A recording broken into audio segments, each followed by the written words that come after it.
Ninde muri board iri hano? Nabonye wa musore ari waje mu gitondo. Wa munyamahane? Ese mu mufata ute buriya ubundi? Ajye kumureba. Kumva.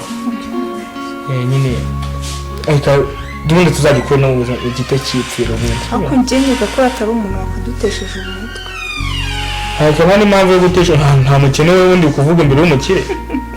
Tubyo. Ahubwo shirisha mfite ikibazo muze. Kihese. Kuri pend mu ndashaka amafaranga. Angahe? Ubu muri amafaranga. Wenda baye make nshakira n'ijana kuko ndayakeneye. Yego. Okay. Niba ufite yose amafaranga kandi imbere yo gukemura ibibazo byawe ndaza kubaza mama ko nanjye niwe ukuri timu y'abakozi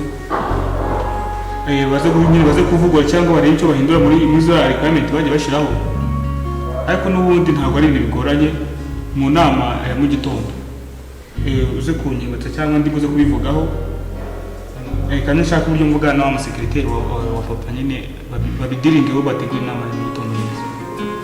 Okay. Sawa murakoze cyane. Sawa kazi keza. Merci.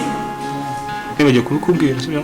Bafite gahunda yo kubongeza umushahara. Wow. Ariko nyine niyo ngo amafaranga yanyabe gutinda. Yego. Ariko nko ku matariki